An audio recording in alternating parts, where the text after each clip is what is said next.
topics and opinions expressed in the following show are solely those of the hosts and their guests and not those of W4CY Radio, its employees, or affiliates.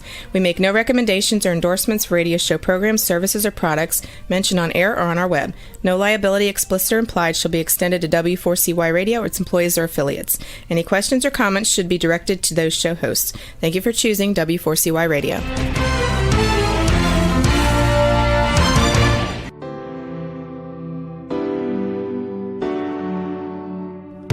Welcome to the Legacy Leavers series on Success Secrets Exposed. Tune in live every Tuesday at 7 p.m. Eastern Time or Wednesday mornings in Australia on W4CY Radio and Talk4 TV. The series showcases experts, changemakers, and disruptors leaving a lasting legacy with those sharing their wisdom with the world.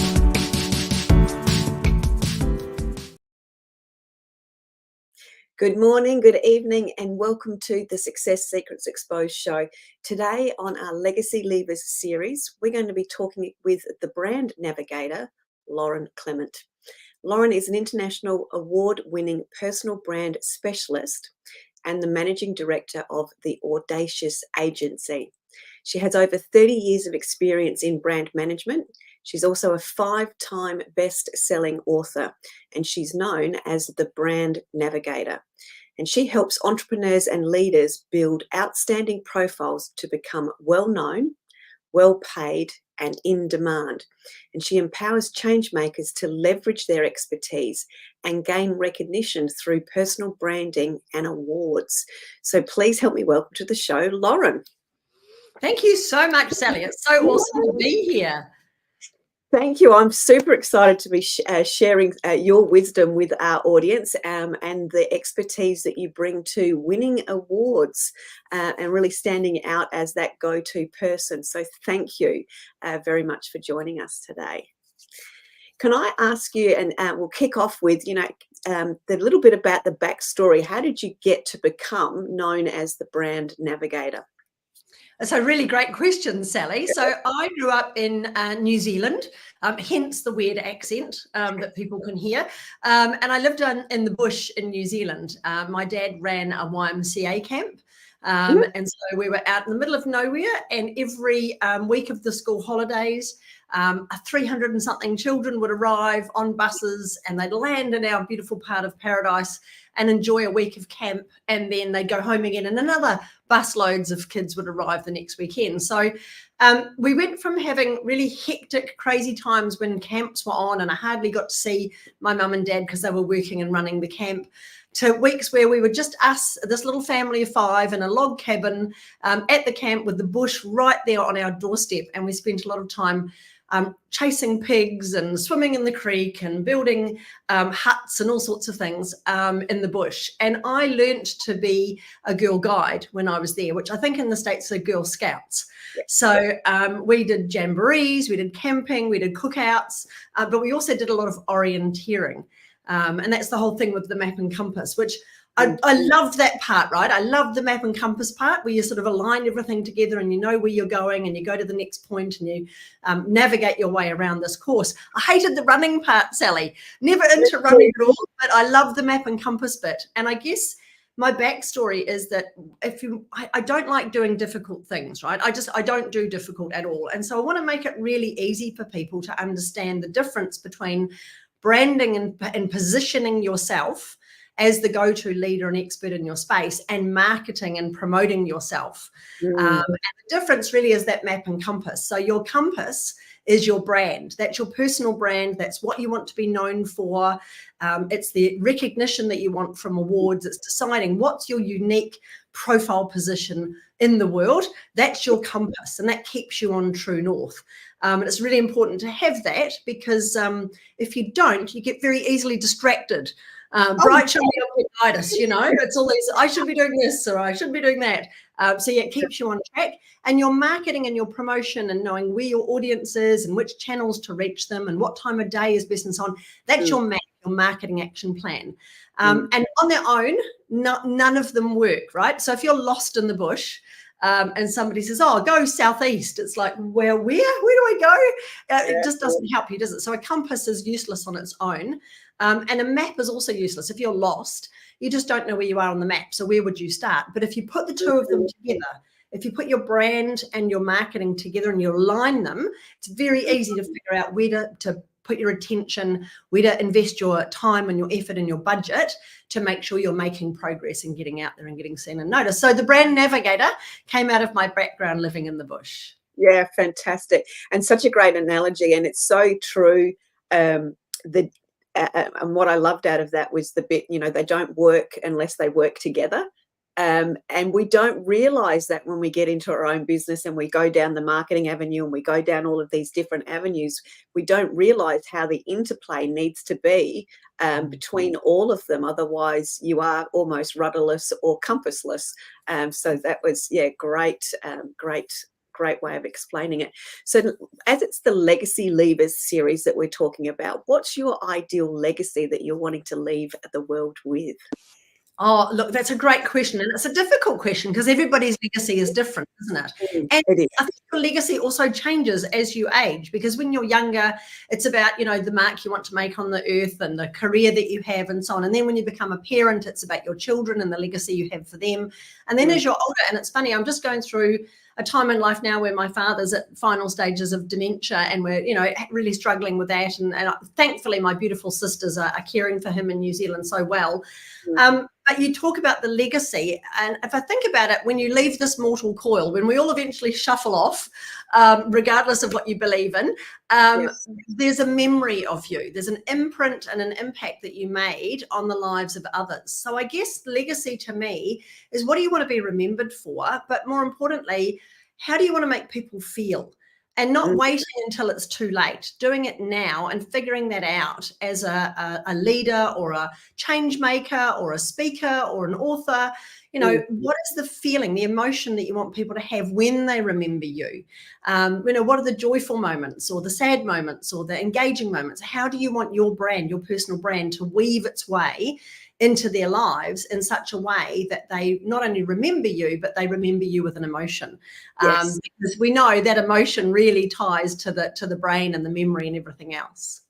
Yeah, very much so. And that's just given me goosebumps listening to it, because I know the difference with what we do, the emotive content versus content that falls flat. It needs to have that emotional engagement.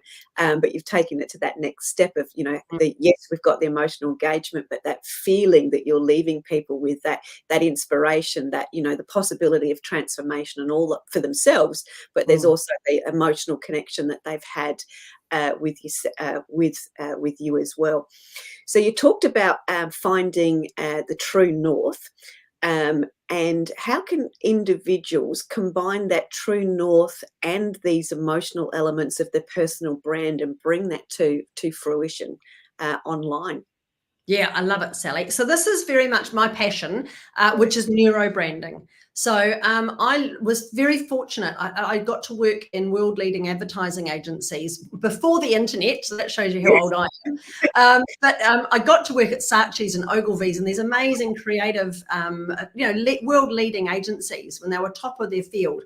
And in that world, I got to learn a lot about how a brand can create an emotion, but it can embed itself into our psyche and into our memory and create that long-lasting loyalty that you're after, because it's harder and harder to win over a customer, especially online, right? So you've got to make all these points of contact. You've got to create engaging content.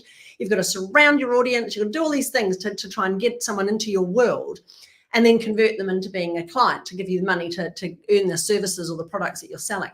Yeah. So to do that's quite a bit of effort, right? The last thing you want to do is then lose them out the back door because they bought that thing from you. That was lovely. Thank you very much. And they're off.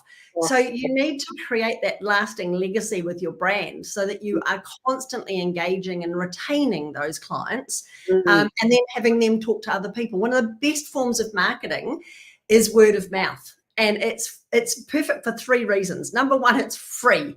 And all the advertising agencies I worked for hated it because they couldn't charge for it, right? They created these amazing brands and created brand awareness and couldn't charge for that free marketing that was created through word of mouth.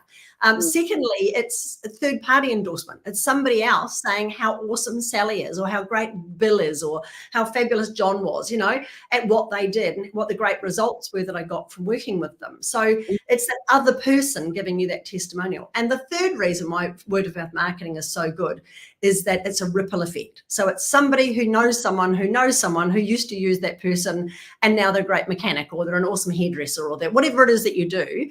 And you've earned that by referrals. And my hairdresser, everyone comments on how fabulous my hair is, and it's wonderful, thank you very much. But my hairdresser does not advertise. She's got a little studio at the bottom of her house, and she just works off referrals. And she is constantly busy because she only takes people who've been referred to her. You can't just cold call and walk up to her door. So it is about that whole idea, Sally, of positioning yourself and knowing what it is that you want to be known and liked and trusted for, and making that decision. And it's very difficult when you've got an entrepreneur, and we've got entrepreneurial brains, right? Entrepreneurial brains are different, right? We've overcome that fear center in our brains that keeps people tied to a safe, steady corporate job, right? It's called the amygdala in our brain, our fear center. And we've got superhuman brains. We've overpowered that fear center and said, no, I'm going to go out on my own. I'm going to be a leader. I'm going to be an author. I'm going to be a thought leader. This is what I'm going to do. I'm going to be an entrepreneur. So you've overpowered that fear center. You're a superhuman, which is awesome. Yeah. The trouble is with superhumans, you also get the kryptonite. And the kryptonite is that bright, shiny objectitis, right? That, oh my goodness, I can do all this stuff. We're very adaptable. We're very agile. We make these spur-of-the-moment decisions. So I guess it comes back to that true north. Does it fit with my brand? Is this where I want to be going? Is this going to get closer to my goal, or is this just a distraction? So, and when it comes to awards, it's the same thing. What do I want to be known for? Is it for my innovation? Is it for as entrepreneur of the year, or mum of the year, or solo business person, or maverick, or, what do you really? Wow, yes. Yeah, choose that. Put a line in the sand, choose your true north, and then absolutely nail down and go for it. And it's not easy to do, Sally. A lot of people go, oh, FOMO, if I choose that one thing, I'm going to miss out on all this stuff. The others, yeah. But it's interesting, isn't it? When you do that, when you make that decision, this is what I want to be known as, this is what I want to be known for, you shut all these doors, these opportunities, and massive doors open, and huge opportunities and partnerships and affiliations. And all of a sudden you're in a whole realm where everything is easy and it's just in flow. So yeah, absolutely. It's finding that true north. Yeah, I love that, because with that true north and the example of the shutting of the doors, because as you were talking about shutting the doors, I sort of had my own reflection of, yes, when you shut the doors, things speed up, but speed's one of my things, but it's actually not just it's not actually speed. It's actually everything magnifies, because you've shut the doors and you've just got this magnification of you standing in your place, in your spot, in the spot that you want to be known for. And it's that people are knocking on your doors. And as you said, it's those big doors are opening for bigger opportunities. And when you have that stance of that true north, it's very easy for partners to recognize you. And every entrepreneur wants joint venture partners and partnerships, but they're too all over the place. And I remember this from my own experience. You've got all these things happening. So you have the conversation, but nothing lands, because you don't have that pillar piece that cements it all together and then amplifies it. Yeah, wow. Yeah, there's nothing worse than getting a business card from somebody that's got one business on one side and you turn it over, it's got a different business on the other. And it's like they're hedging their bets. And, it erodes trust so fast.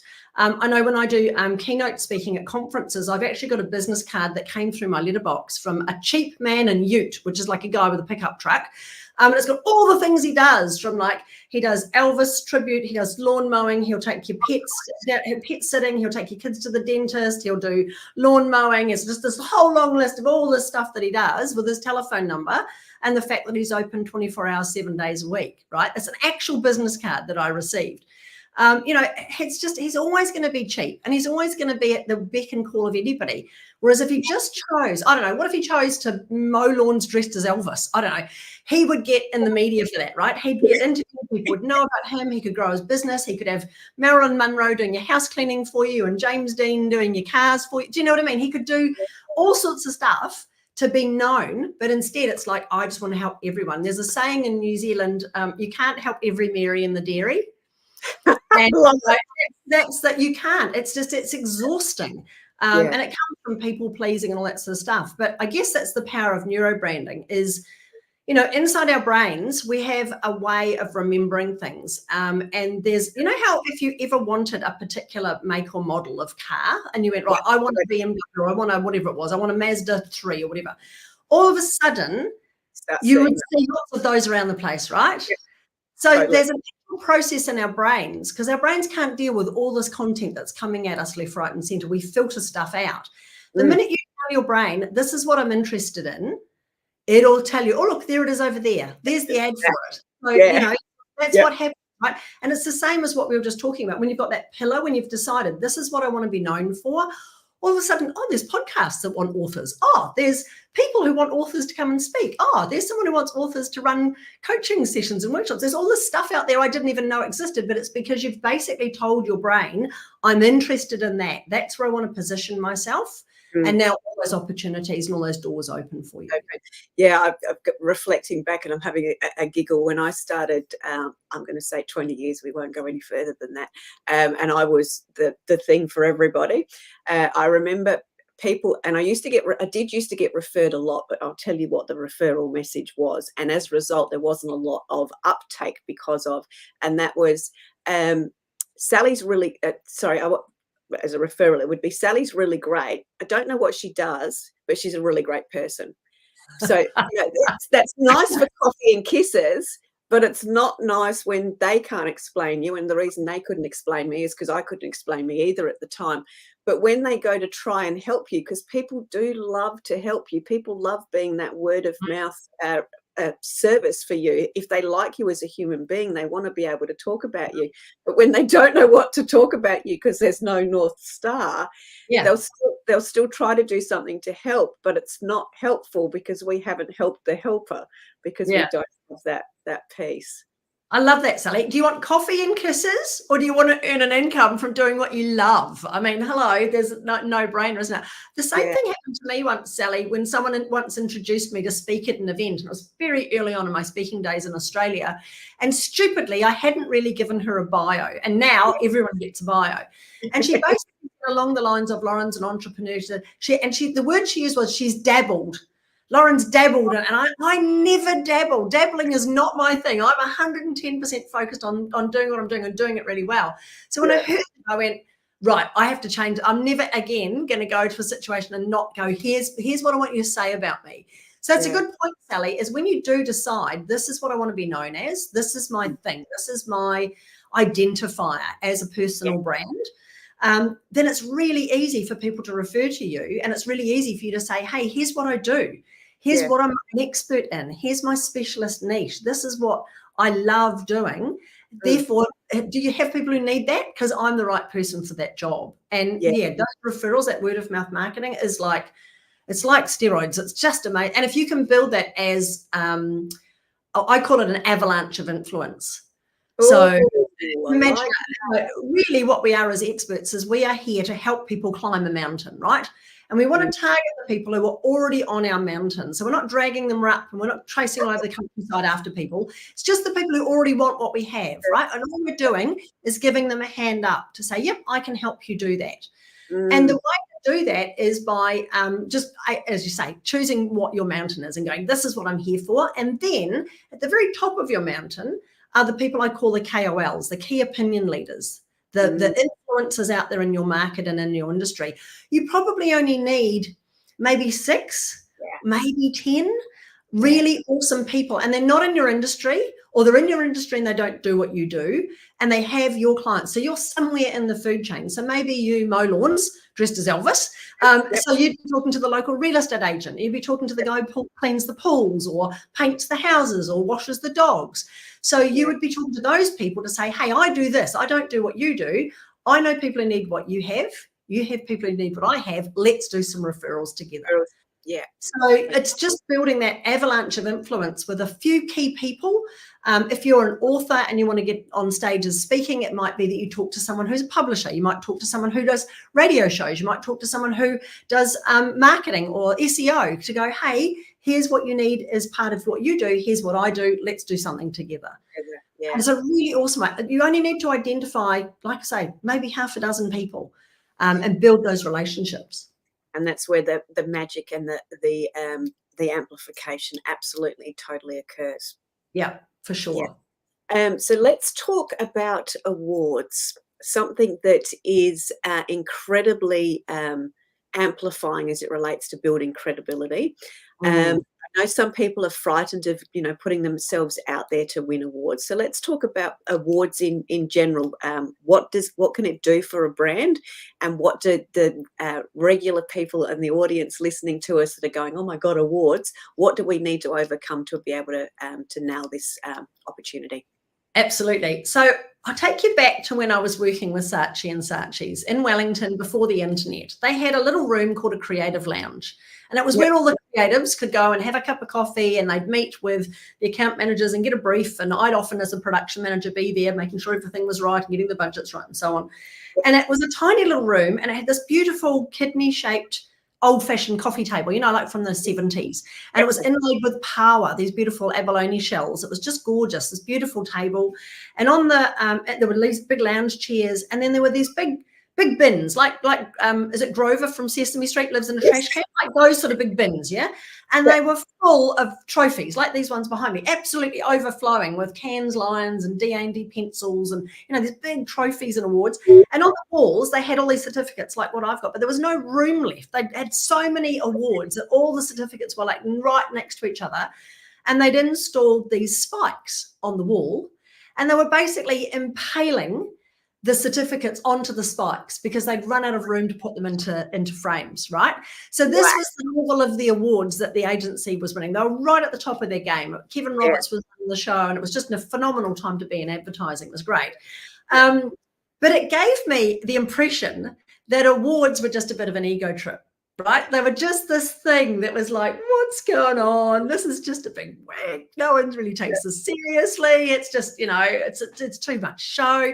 So I had a really bad impression about awards until when I was working with the direct marketing part of that business. We won an award for effectiveness of one of the campaigns. And that really sung to me. That was, okay, so this is an advertising effectiveness award. This isn't just, hey, it's a nice looking ad and it's created brand awareness and so on. This was an ad that created X number of calls that converted into X number of sales. So there was a definite chain of effect, right? And that got me thinking. And when I went for my first ever award for myself, it was a Stevie Award for Women in Business. I've got it here somewhere. It's a 2016 little thing in a box I've got. And to me, I thought, I'll give it a try and see what happens, right? No real deal. Just let's see what happens. When it actually occurred that I won a Silver Stevie Award for my neurobranding process, which was something I had created from nothing. Other than my expertise and my passion for helping people. And I got the judges' feedback that was saying, this is amazing. You're making accessible stuff that would normally, they'd have to go to a big agency for. You've got amazing results. People are doing incredible thanks to your guidance and your mentoring and your coaching. And I was like, oh, I did that. It was awesome, and goosebumps, and there was swelling of pride. And it gave me the confidence to say, you know what, I've got something here. And that was like 10 years, what was that, 2016 that happened. So so a long time ago. So I then built my agency, and then I got into awards with the Audacious agency, and we've started to just get addicted to awards, because what we've seen with them is not just the fact that it can give your business or your coaching or your book or whatever you're creating that level of credibility and visibility, but also from a tangible point of view, we've seen people increase their prices, they've increased their turnovers, they've got speaking gigs, they're being invited to business deals that they never would have been able to have access to before. Peers in their industry are starting to recognise them.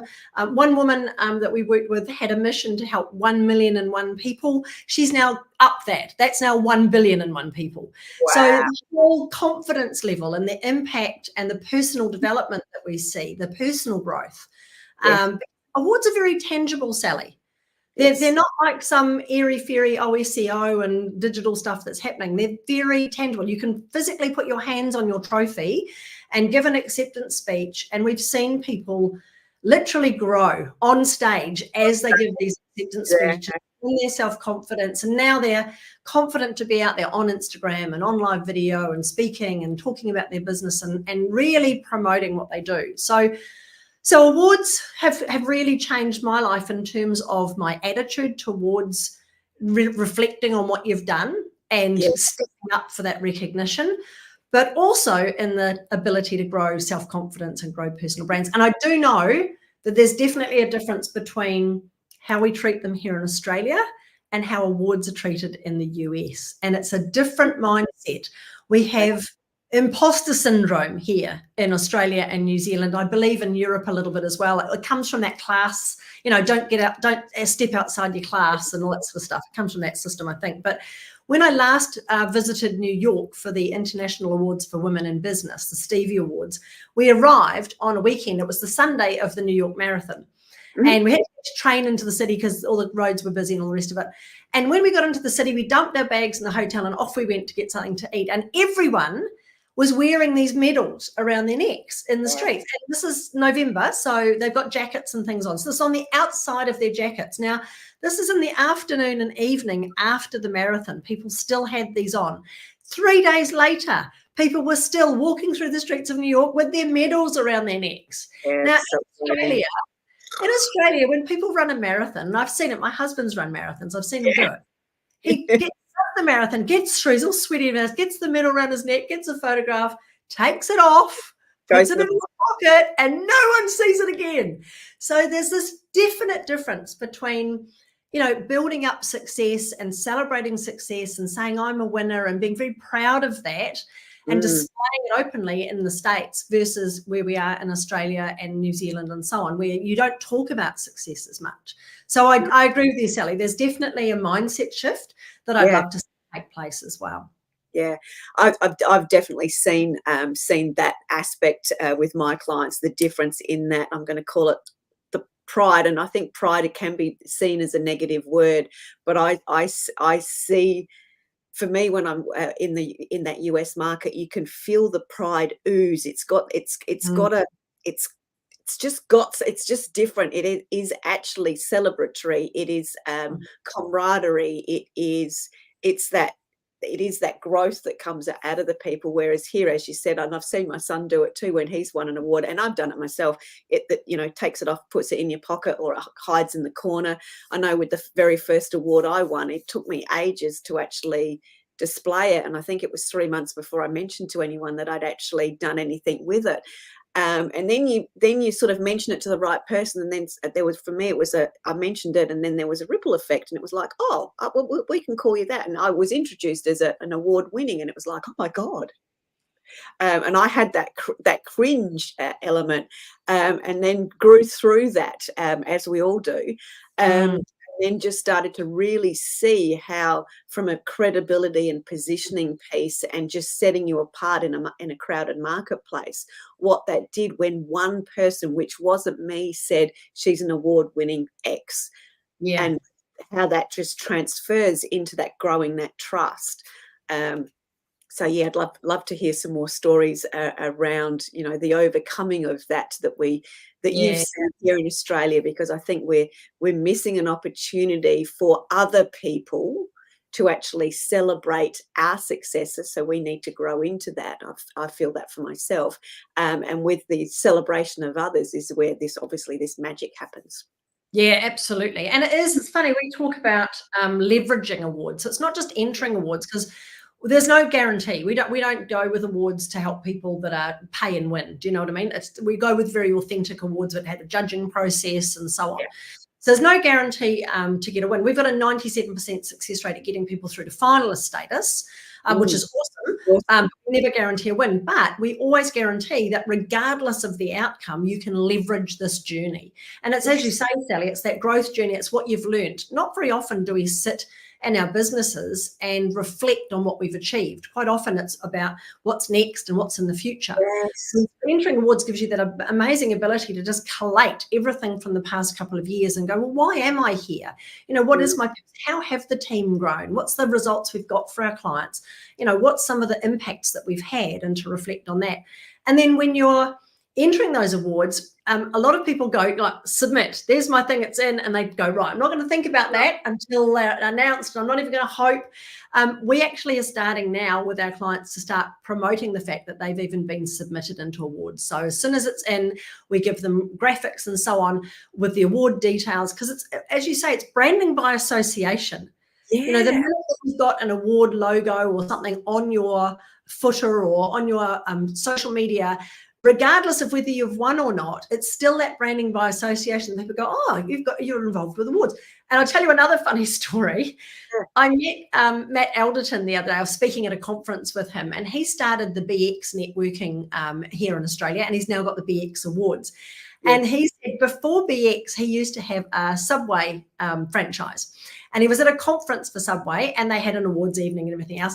And he got his photograph taken sitting at one of the tables at the conference, and he just grabbed the centerpiece off the table. So it's like a candle and whatever stuff. He said, grabbed it and was posing with the candle. And I'm so pleased to be here at the awards. He was having a bit of fun. That was posted to social media. And within seconds, he had people congratulating him on his win.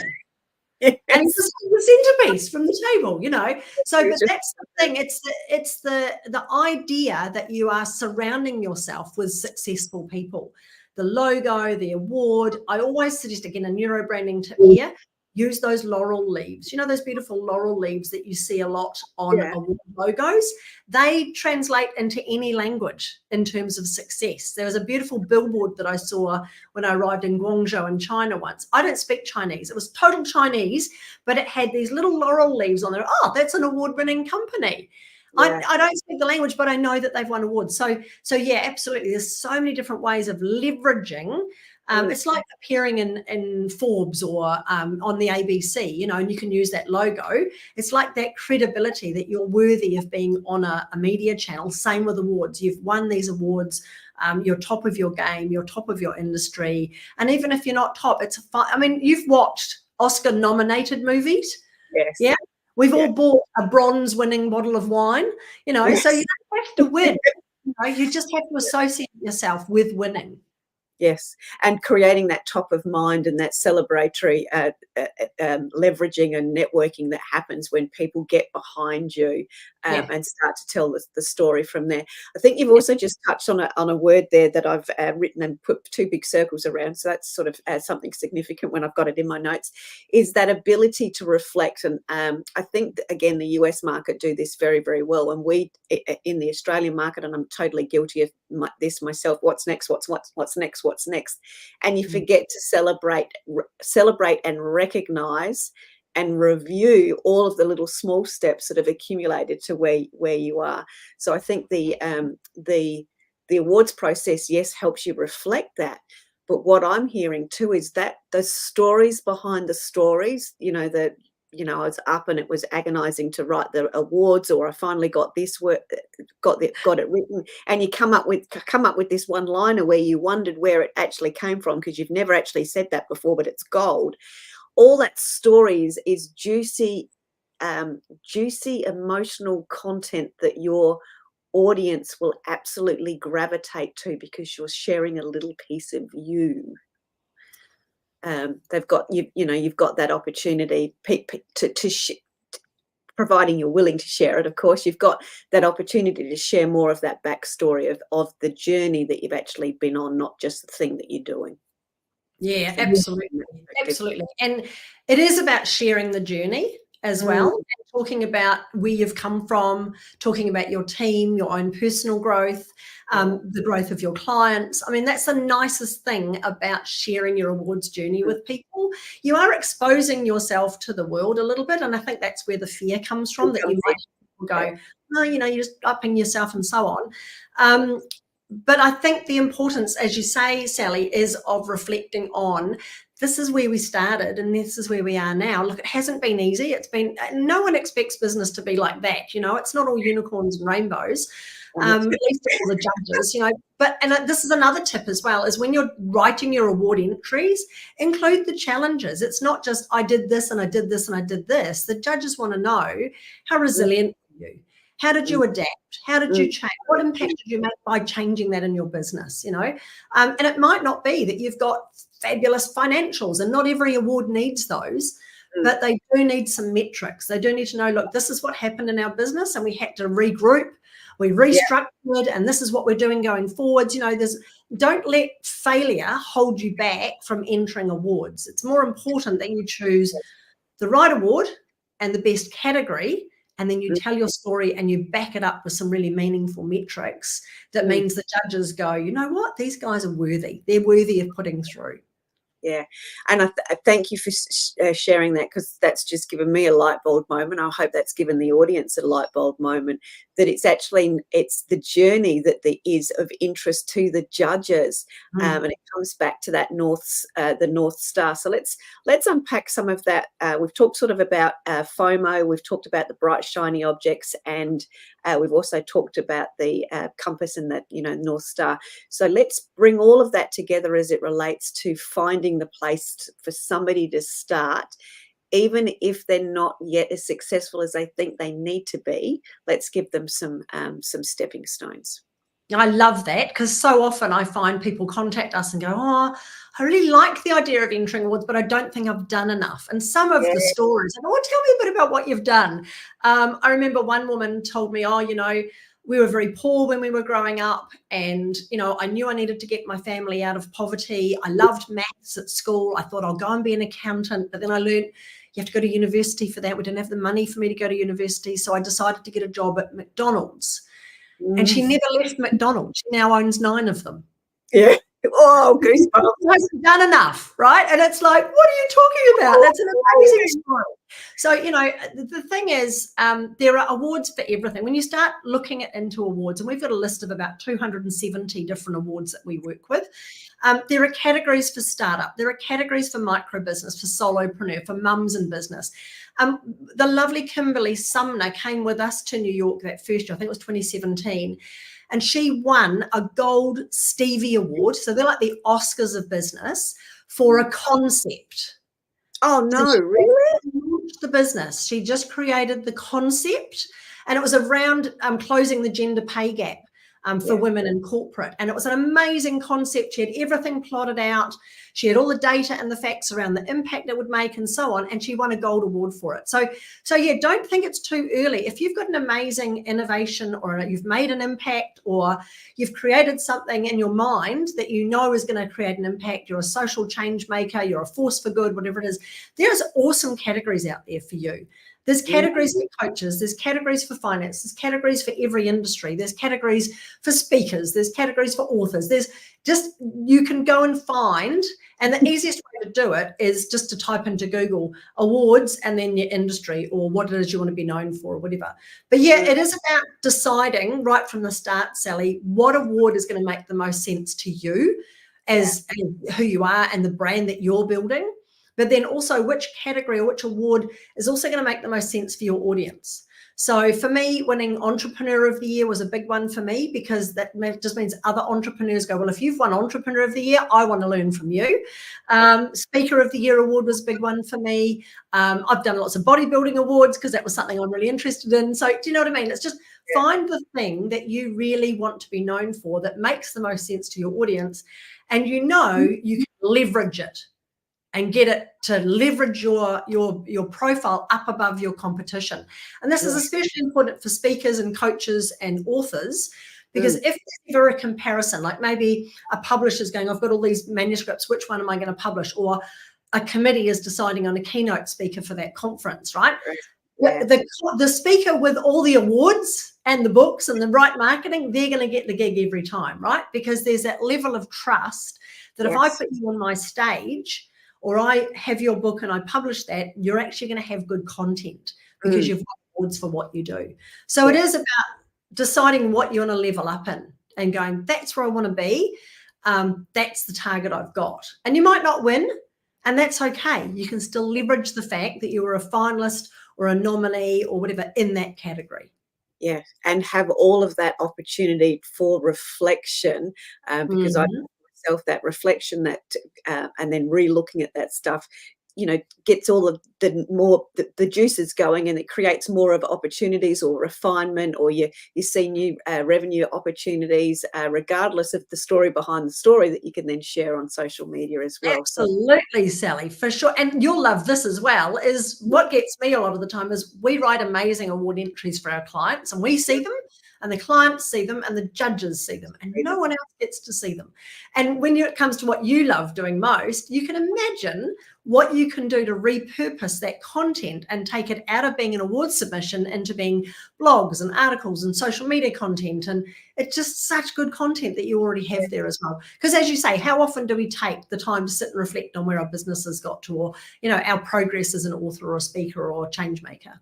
Yeah, absolutely. And that, I just think of, children, our kids, when we're talking about, what we've done, because, how often do the kids go, I don't know what my mum does, but she does blah.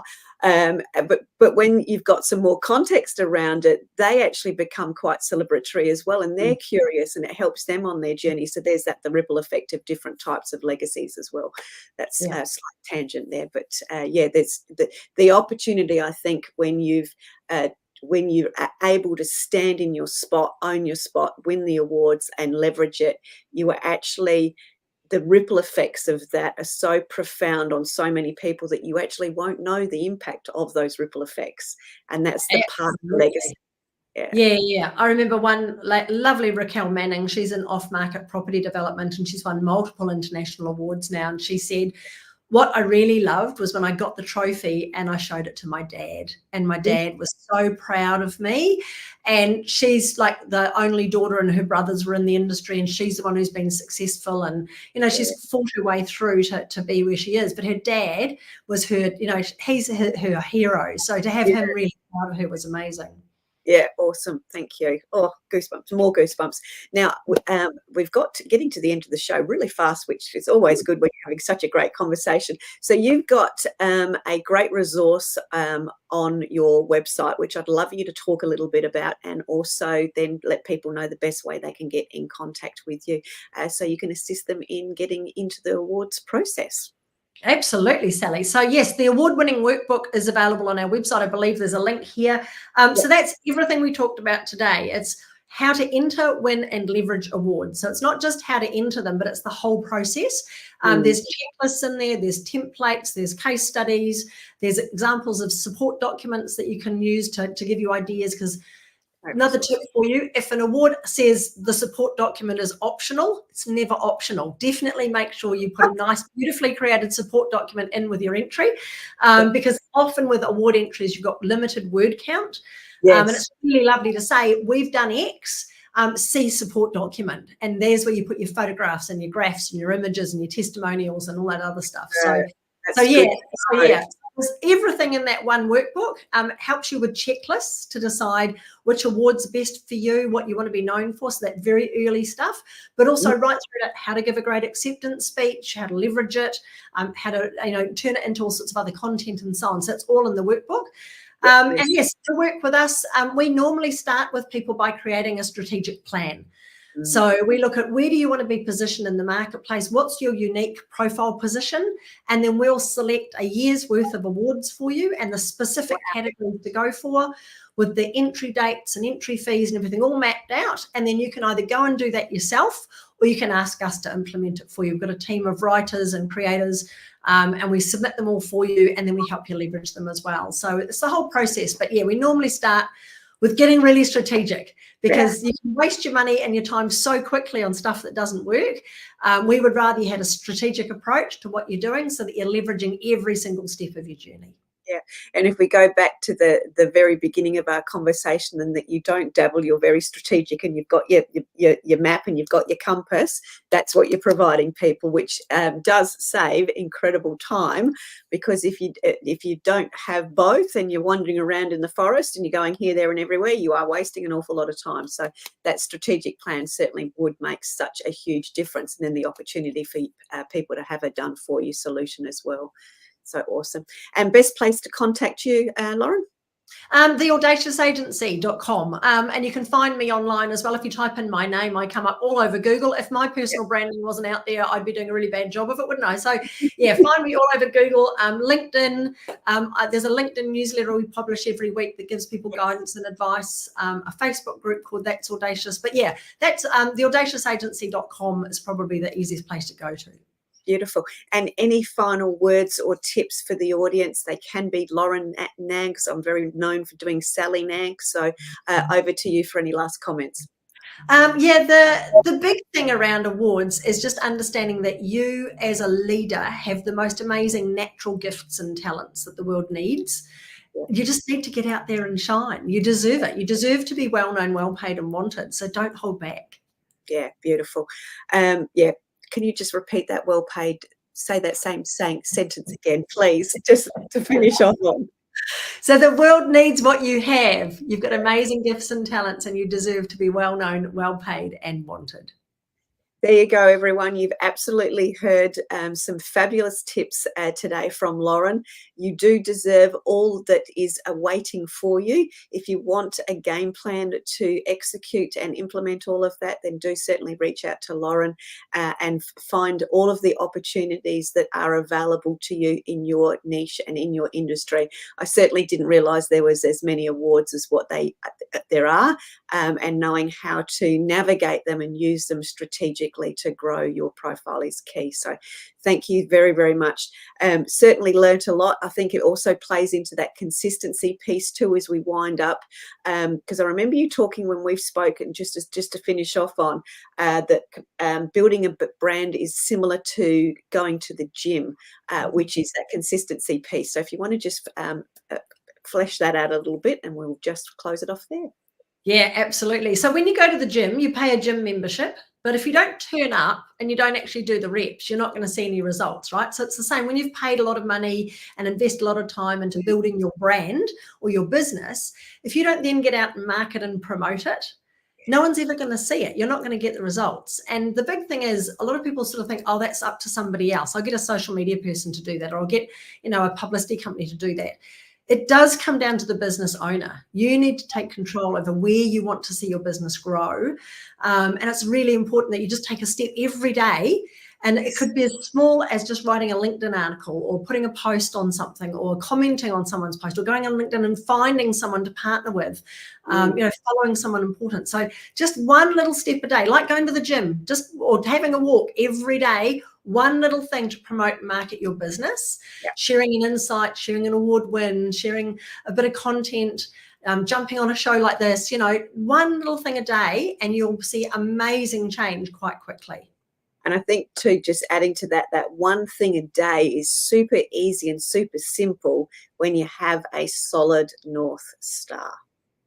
When you don't have that solid North Star, it's like, well, what am I going to do? You've got too many choices, but narrowing it down is that shutting of the door, so to speak, to create that speed and that amplification. So, yeah, well said. Thank you very much. So that was the last little piece on consistency. That's one of my favourite words and my favourite Sally Nags. And you've now heard it from Lauren, an expert in award winning. So it is, business is all about consistency. It's all about how we show up.